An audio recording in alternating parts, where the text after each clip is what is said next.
ડભોઈના રંગઉપવન બાગમાં આવેલો નગરપાલિકા સંચાલિત પાણીનો સંપ છેલ્લા કેટલાય સમયથી બિસ્માર હોવાના કારણે ખુલ્લો હોય સંપમાં ધૂળ, કચરો, જીવજંતુઓ સહિતની ચીજવસ્તુઓ ભળીને પાણી પ્રદૂષિત થવાની ભીતિ સેવાઈ રહી હોય નગરજનોને રોગચાળો ફાટી નીકળવાની ચિંતા સતાવી રહી છે।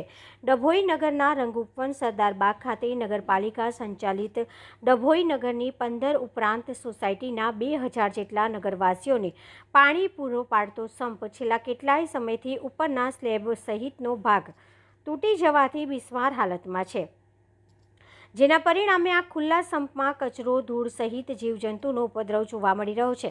નગરના વિવિધ વિસ્તારના લોકોને રોજિંદાપણે નગરપાલિકા દ્વારા આ જ સંપનું પાણી ફાળવવામાં આવતું હોય છે। હાલ ચોમાસાની ઋતુને ધ્યાનમાં રાખીને નગરજનો રોગચાળો ફાટી નીકળવાની દહેશત વ્યક્ત કરી રહ્યા છે। નગરપાલિકા તંત્ર દ્વારા આ બિસ્માર સંપની બાજુમાં જ નવા સંપનું નિર્માણ થઈ રહ્યું છે, પરંતુ તે કાર્યરત થતાં હજુ પણ કેટલોય સમય નીકળી જાય તેમ છે। ત્યારે હાલ કાર્યરત આ ખુલ્લા સંપમાંથી નગરજનોને ફાળવવામાં આવતા પાણીના પરિણામે રોગચાળો ફેલાય તે પહેલાં ખુલ્લા સંપની સાફ સફાઈ સહિત સંપને નેટ કે પછી પ્લાસ્ટિક દ્વારા ઢાંકવામાં આવે તેવો સૂર નગરજનોમાં ઉઠવા પામ્યો છે।